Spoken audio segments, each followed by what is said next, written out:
혹시 정말 열심히 일해서 높은 곳까지 올라왔는데 문득 내가 지금 어디로 가고 있지? 하는 공허함을 느껴보신 적 있나요? 오늘은요, 무려 2500년 전의 고전이죠. 바로 이 논어를 우리 인생의 내비게이션 삼아서 현대인의 가장 큰 골칫거리인 번아웃의 해법을 한번 찾아보려고 합니다. 그냥 버티는 게 아니라 진짜 나를 성장시키는 그 길은 과연 무엇일지 고대의 지혜 속으로 같이 한번 들어가 보시죠. 네, 바로 이 질문이 오늘 우리가 풀어갈 이야기의 시작점입니다.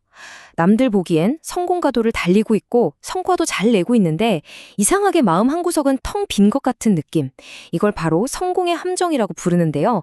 도대체 왜 이런 기분이 드는 걸까요? 논어는 말이죠. 그 원인이 속도의 문제가 아니라 방향이 잘못됐기 때문이라고 아주 날카롭게 짚어댑니다. 오늘 우리가 함께 걸어갈 길은 이렇습니다. 먼저 번아웃이라는 아주 현실적인 문제에서 출발해서요. 공자가 제시한 성장의 두 갈래 길을 살펴볼 겁니다. 그리고 작은 이익을 쫓다가 어떻게 큰 걸 잃게 되는지, 또 진짜 통달한다는 건 무슨 의미인지 깊이 파고들어 보고요. 마지막으로 리더의 역할과 궁극적으로 나의 길은 어디인지 생각해보는 시간으로 마무리하겠습니다. 자, 그럼 첫 번째 이야기부터 시작해 볼까요? 바로 성공이 어떻게 우리를 덫에 빠뜨리는가 하는 문제입니다. 우리 주변에서 흔히 볼 수 있는 이야기로 한번 시작해 보죠. 여기 서준 씨라는 스타트업 CEO가 있습니다. 정말 혁신적인 아이디어로 밤낮 없이 일해서 회사를 엄청나게 빠른 속도로 키워냈어요. 주변에서는 다들 대단하다고 성공했다고 부러워했죠. 하지만 정작 그는 과로로 쓰러져서 병원 침대에서 눈을 뜨게 됩니다. 겉보기엔 완벽한 성공 스토리였지만 그 끝은 모든 에너지가 타버린 완전한 소진, 바로 번아웃이었던 거죠. 서준 씨의 상황을 정말 정확하게 표현하는 말이 있죠. 바로 소탐대실입니다. 작은 걸 탐내다가 큰 걸 잃는다는 뜻이잖아요. 서준 씨에게 작은 것은 매일 체크하는 매출 지표, 시장 점유율 같은 눈에 보이는 숫자였어요.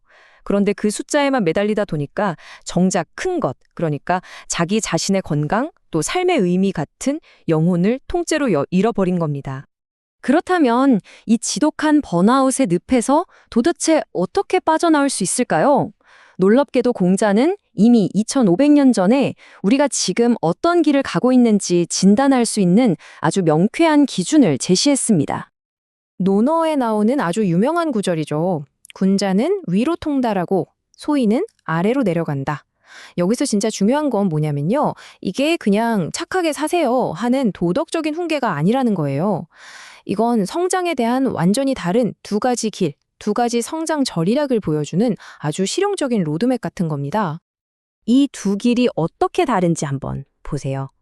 왼쪽에 있는 상달의 길은요. 인이 같은 높은 가치를 추구하면서 장기적으로 성장하는 길이에요. 마치 우량주에 장기 투자하는 것처럼 시간이 갈수록 그 가치가 복리처럼 불어나는 거죠.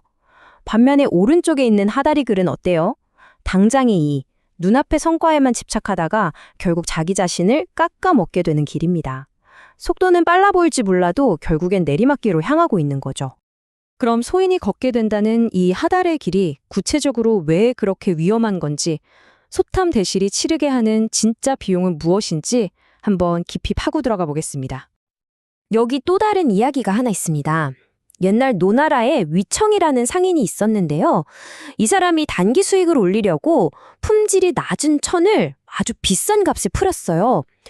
당장은 돈을 많이 벌어서 좋았겠죠? 하지만 그는 돈으로는 절대 살 수 없는 것, 바로 상인에게 목숨과도 같은 신뢰를 완전히 잃어버렸습니다. 이 표를 보시면 그 의미가 한눈에 들어옵니다. 위청이 탐했던 작은 것, 즉 소탐은 뭐였을까요? 당장의 현금, 장부 위에 찍히는 숫자였어요. 하지만 그가 잃어버린 큰 것, 대실은 바로 신뢰, 평판, 그리고 그의 사업의 미래 전체였습니다. 공자는 신뢰를 잃는 것이야말로 가장 치명적인 손실이라고 경고했죠. 자, 그럼 이제 반대편 길을 한번 볼까요? 군자가 걷는다는 상달의 길. 그러니까 진짜 통달한다는 건 과연 뭘까요? 많은 사람들이 성공에 대해 오해하고 있는 바로 그 지점을 한번 짚어보겠습니다. 여기가 정말 흥미로운 부분인데요. 통달이라는 단어의 핵심은 사실 달이라는 이 한 글자 안에 다 숨어 있습니다. 우리 같이 이 글자를 한번 해부해 보면서 그 안에 담긴 깊은 의미를 찾아보죠. 자, 보세요. 통달할 달이라는 글자 안에 성공으로 가는 비밀 지도가 숨어 있습니다. 이 글자는 길을 의미하는 착이라는 부분과 소를 의미하는 우가 합쳐져서 만들어졌거든요. 과연 이 두 가지가 어떻게 통달이라는 엄청난 의미를 만들어내는지 한번 보시죠. 먼저 착 받침. 이게 쉬엄쉬엄 간다는 뜻인데 여기서 핵심은 쉬지 않고가 아니라 꾸준히 간다는 거예요. 단거리 전력 질주가 아니라 평생을 걷는 마라톤처럼 지치지 않고 계속 나아가는 그 지속성을 강조하는 겁니다. 그리고 그 길을 걷는 주체가 바로 소입니다. 여러분, 소를 생각해 보세요. 빠르진 않죠? 하지만 자신에게 주어진 무거운 짐, 그러니까 사명이나 가치 같은 것들을 불평 없이 묵묵히 지고 우직하게 나아가잖아요? 요령 피우지 않고 쉬운 길 찾지 않는 그런 견고함의 상징인 거죠. 이 두 가지의 의미를 합쳐보면 정말 놀라운 통찰을 얻게 됩니다. 진짜 통달, 진정한 상달이라는 건요, 어느 날 갑자기 찾아오는 번쩍이 있는 성공이나 퀀텀 점프가 아니라는 거예요.